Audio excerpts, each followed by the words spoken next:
This is literally all you need to think about. This is all you need to look for when you're buying a home espresso machine.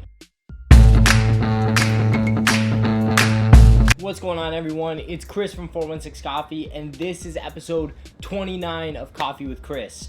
Now, last week I did a Q&A on Instagram and I told people to send me in some questions. And one lady asked a great question. She said, what is the most important thing to look for, or what should you look for when you're buying an espresso machine for your home? That's a great question. I've never really tackled it before. But I'll tell you what, the most important thing to look for is this guy right here. This is a portafilter. Now, obviously, you put it in, the coffee goes in here, you tamp it down. If you're watching this video, you've seen one of these before. What I'm saying is, I would not recommend, if you're buying an espresso machine right now, I would not recommend buying a machine that's fully automatic. One of those machines you press the button, it grinds it does everything, and then it shoots out an espresso. The reason being, those machines can make a decent coffee, can make probably a pretty good coffee. The problem is you don't have control. And if you're going to spend some money on an espresso machine, why not buy something where you're going to have complete control and you're going to be able to get results that you actually you could compare to your favorite coffee shop.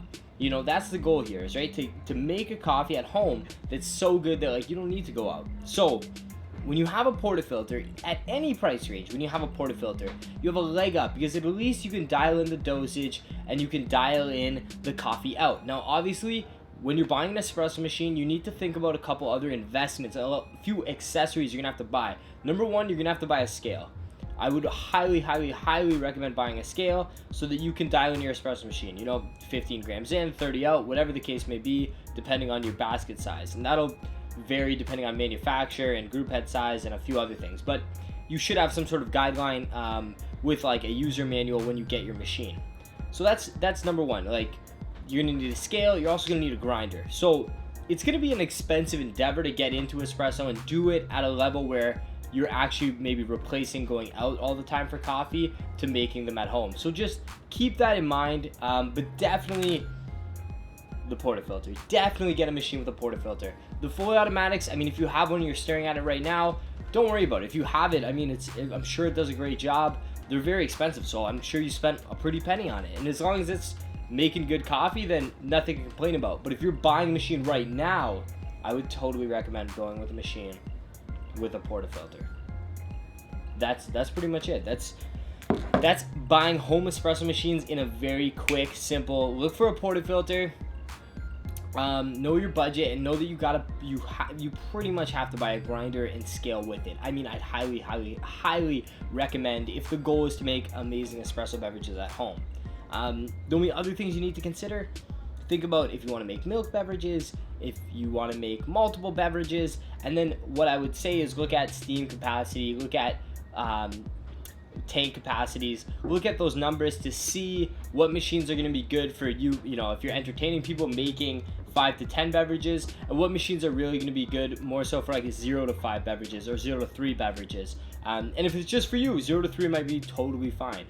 But just keep that in mind. So think about the capacity you need. Think about what you're trying to do. Think about the end goal of this espresso machine. If it's to replace your morning coffee with a latte or something, then you can probably go on the lower end, especially if it's just for you.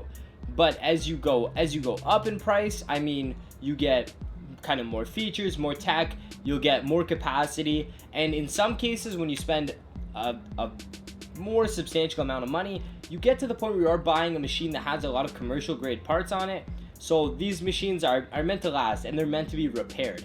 So although I wouldn't recommend going out and buying a $5,000 one group whatever, La Marzocco for example, if you're really into it, it could be an investment, because those machines are, even at that level, are meant to be repaired. So you can have that machine could last decades for you. Whereas if you go out and buy a very cheap machine from Walmart or Canadian Tire, that machine is going to be great, but just who knows how long it's going to last for, right? So that's the only thing to keep in mind.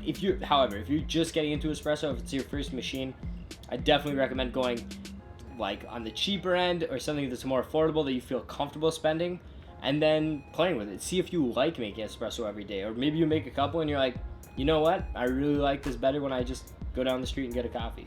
So anyways, that's my little espresso machine rant. I hope everyone is well, and I'll see you next time. Thank you so much for watching.